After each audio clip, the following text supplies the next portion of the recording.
Tasty food and ब्लॉग्समध्ये तुमचं स्वागत। आजची आपली रेसिपी नसून ब्लॉग होणार आहे आणि आपल्याला जायचं आहे देवदर्शनासाठी। कोठे जाणार आहे ते मी तुम्हाला नंतर सांगणार आहे, म्हणजे उद्याच्या ब्लॉगमध्ये तुम्हाला बघायला मिळणार आहे। तर आत्ता मला बॅग पॅकिंग करायची आहे, तर बॅग पॅकिंग करायला लागलेली आहे। तर इथे सगळे कपडे काढून घेतलेत, अजून बरेचसेच कपडे काढायचे आहेत। इथं सगळी माझी ज्वेलरी काढून घेतलेली आहे, जी की आर्टिफिशियल असेल, औषधं असतील, जे की फ्रेश होण्याचं साहित्य असेल, ते सगळं इथे मी काढून घेतलेलं आहे। आणि आता मला बॅग पुसायची आहे आणि बॅगमध्ये कपडे भरायचे आहेत। आता वाजलेले आहेत 12:15। तर 12:15 पासून मी सुरुवात, संध्याकाळची आपली 8 वाजताची गाडी आहे। तर 8 वाजेपर्यंत मला स्वयंपाक, बाहेरची कामं, बॅग पॅकिंग आणि बऱ्याचशाच अशा। आता पुढचे 3 दिवस आपल्याला बाहेरचा ब्लॉग बघायला मिळणार आहेत, जे की देवदर्शनासाठी मी जाणार आहे आणि कुठे फिरायला जर गेलो तर तोही व्लॉग तुम्हाला बघायला मिळणार आहे। छान असे व्लॉग आपले येणार आहे। व्लॉग जर तुम्हाला हाही आवडला तर लाईक करा, शेअर करा आणि नवीन असाल तर चॅनलला सबस्क्राईब करा। आपल्या चॅनलला असाच सपोर्ट करत राहा। आपली बॅग पॅक झालेली आहे, ओटीचं साहित्य काढून झालेलं आहे। त्याच्यानंतर इथं आहे माझी पर्स, त्याच्यानंतर इथं ओटीची साडी घेतलेली आहे आणि 2 ब्लाऊज पीस घेतलेले। ओटी भरायला साडी, ब्लाऊज पीस शिवाय 2 ब्लाऊज पीस एक्स्ट्रा घेतलेले आहेत। तर अशी आपली तयारी झालेली आहे आणि बाकीचं घरातलं कामही सगळं आवरून झालेलं आहे। शिवाय मी चहा करून थोडासा घेतला होता मगाशी। बाकीचं सगळं काम झालेलं आहे। आता संध्याकाळचा बनवायचा आहे मला स्वयंपाक। तर पीठ मळून घ्यायचं आहे। हे बघा, भांडी झाली, ओटा सगळा आवरून झालेला आहे, कपडे झालेले आहेत, घरातलं सगळं काम झालेलं आहे, शिवाय पॅकिंगचंही झालेलं आहे।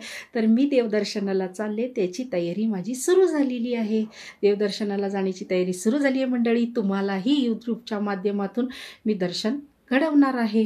तर जाताना सोबत भाजी चपाती मला न्यायची आहे। तर इथं आहे काळा वाटाणे भिजत घातलेले आहेत आणि दुपारचे आता 2 वाजलेले आहेत। संध्याकाळसाठी ही भाजी मला हवी होती। तर हे बघा, काळे वाटाणे व्यवस्थित आपले भिजलेले आहेत। आता हे मी शिजत टाकणार आहे आणि चपात्या करण्यासाठी म्हणजे पोळ्या करण्यासाठी मला पीठ मळायचं आहे। त्या मोठ्या कुंड्यात मी मळणार आहे, तर थोडंसं पीठ मला जास्त मळायचं आहे। थोड्या चपात्या न्यायच्या आहेत आणि थोड्या घरी ठेवायच्या आहेत। आमची फॅमिली पूर्ण चाललेली आहे, सोबत आम्ही सगळे निघालेलो आहोत। तर त्यासाठी आधी मला स्वयंपाक करणं गरजेचं आहे। जाताना थोडंसं खाऊनही जाणार आहे आणि डबा घेऊनही जाणार आहे। रात्री 8ची बस आहे, तोपर्यंत सगळं आवरायचं आहे। अर्धं पॅकिंग झालेलं आहे, थोडंफार किरकोळ राहिले तेवढं करणार आहे। जो काही व्हिडिओ असेल तो पूर्ण तुमच्यासोबत मी शेअर करणार आहे। जसा असेल तसा, शब्द चुकत असतील तर त्याबद्दल माफी असावी। आता हे पीठ मळून घेते मी आणि मग तुमच्याशी बोलते।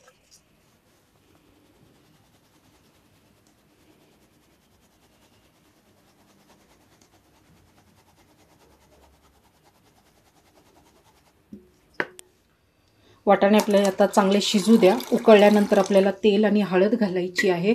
जास्त रस बनवणार नाही, अगदी थोडासा रस बनवणार आहे, कारण डब्यातही घेऊन जायचं आहे। ज्या कुंड्यात आपण वाटाणे भिजत घातले होते ते स्वच्छ कुंडा धुवून परत मी त्याच्यात शिजलेले वाटाणे काढून घेतलेले आहे। ह्याच्यामध्ये आपल्याला आता फोडणीला टाकायचे जिरे, हिंग, कढीपत्ता,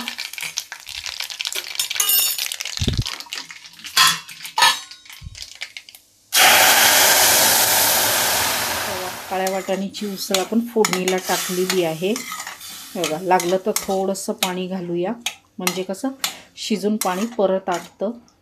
आता ही भाजी चांगली उकळू द्या। आधी वाटाणे शिजलेलेच आहेत, तरी पण भाजी उकळू द्या, मग मसाले आपण घालूया। झटपट अशी काळ्या वाटाण्याची रेसिपी तुमच्यासोबत शेअर केलेली आहे। तेल घातलं, पहिल्यांदा तुमच्या अंदाजानुसार तेल घ्या, मोहरी घ्या, कढीपत्ता घातलेला आहे, हिंग घातलेला आहे, फोडणीला घातलेली आहे काळे वाटाणे। मग थोडंसं पाणी शिजलेल्या वाटाण्यामध्ये आधीच होतं।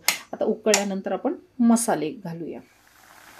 चांगली भाजी उकळलेली आहे, आता घालूया हळद, त्यानंतर अगदी थोडासा हिंग, त्याच्यानंतर तिखटाची पावडर घालणार आहे मी।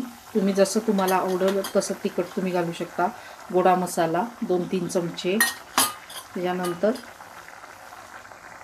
जिरे पावडर अर्धा चमचा आणि आता चवीनुसार मीठ घालणार आहे। मीठ घालू शकता, तुम्हाला गूळ हवा असेल तर तुम्ही गूळही घालू शकता। आता भाजी चांगली मिक्स करून हलवून घेऊया। हे बघा, रस आटला की ही सुकी होणार आहे। तर थोडा रस मी अजून आठवणार आहे, कारण चपातीसोबत खायची आहे आणि डब्याला पण न्यायची आहे. छान मस्त अशी चवदार रसरशीत काळ्या वाटाण्याची भाजी तयार झालेली आहे. बघा कशी रसरशीत आपली काळ्या वाटाण्याची भाजी दिसते. आता घालायचं आहे ओलं खोबरं. आपण थोडं सत्ता घालू, थोडं वरण घालू नंतर. तर कालच्या ब्लॉगमध्ये मी तुम्हाला दाखवलेलं आहे कोथिंबीर निवडलेली. कालच्या ब्लॉगमध्ये मी तुम्हाला कोथिंबीर निवडून ठेवलेली दाखवलेली आहे. तीच निवडलेली कोथिंबीर मी आज पाण्यात घातली आणि आता ती स्वच्छ धुतलेली आहे. हे बघा 2दा धुवून पाण्यात भिजत घातली. आता ती चिरणार आणि मग भाजीत वरतून घालणार आहे. चला आधी आपण घालूया खोबरं.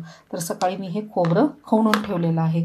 काल चटणी बनवली होती, त्यातला अर्ध भकल चटणीला वापरलं आणि अर्ध खवलेलं भाजीसाठी, आमटीसाठी, उसळीसाठी असं काढून ठेवलेलं आहे. हे बघा ओलं खोबरं छानपैकी आता आपण भाजीत घालूया.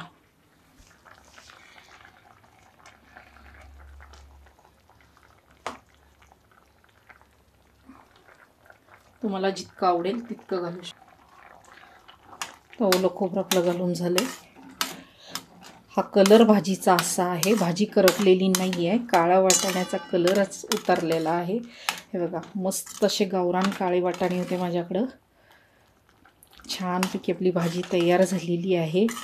काळ्या वाटाण्याची उसळ म्हणा, भाजी म्हणा. उसळ थोडी सुकी असते, वेगळ्या पद्धतीने पण बनवता येते आणि रसही असं आटवून उसळ म्हणू शकतो, कारण जसं प्रत्येकाची करण्याची पद्धत, म्हणण्याची पद्धत वेगवेगळी असते. तर आपली ही आपण भाजीच म्हणूया. रसभाजी तयार झालेली आहे. आता याच्यात घालूया कोथिंबीर. कोथिंबीर मी चिरून घेतलेली आहे. भरपूर अशी मस्त कोथिंबीर. वा वा.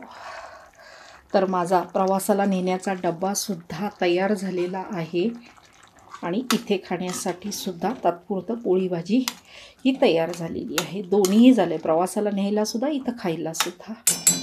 आता थोडं झाकण ठेवते 1-2 मिनटासाठी आणि गॅस बंद करते. चपात्या लाटायला मी सुरुवात करते. हे बघा तुम्हाला जवळून भाजी दाखवते मी. मस्त झालेली आहे, अगदी मसालेदार. आणि हो, ह्या भाजीमध्ये कांदा लसूण नाही, कुठलाही कांदा लसूण नाही, कांदा लसणाचं तिखट नाही. जशी आहे तशी तुमच्यासोबत मी शेअर केलेली आहे. झटपट अशी काळ्या वाटाण्याची भाजी केलेली आहे. तर ही रेसिपी तुम्हाला नक्की जर आवडली तर लाईक मात्र मंडळी नक्की करा आणि व्हिडिओ पूर्ण बघा. झाकण ठेवलेलं आहे मी. तर जैन भाजी आपली तयार आहे. आपल्या पोळ्या पण करून झालेल्या आहेत सगळ्या. तर आता आपल्याला राहिलेली बाकीची कामं करायची आहेत. 4 वाजत आलेले आहेत. तर आता मी चहा करणार आहे संध्याकाळचा आणि मग डबा भरणार आहे. थोड्या पोळ्या गार झाल्या पाहिजेत, गार झाल्याशिवाय डब्यात भरता येत नाही. तर आत्ता वेळ झालेली आहे निघायची. आपल्या जर्नीला सुरुवात झालेली आहे. इथे बॅग घेतलेली, एक पिशवी आहे, अजून काय काय सामान आहे, एखादी पिशवी अजून आहे. तर आता वेळ झालेली आहे घरातनं बाहेर पडायची. घराला लॉक लावते आणि बस श्री गुरुदेव दत्त म्हणते जर्नीला सुरुवात करते. मंडळी व्लॉग आवडला तर लाईक करा, शेअर करा, नवीन असाल तर चॅनलला सबस्क्राईब करा.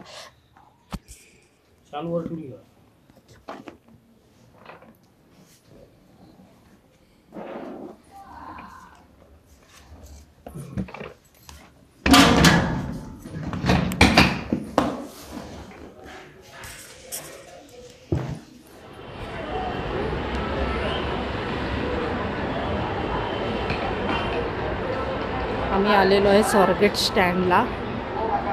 व्हिडिओ आवडला तर लाईक करा, शेअर करा, नवीन असाल तर चॅनलला सबस्क्राईब करा. आता बस लागेल थोड्याच वेळात.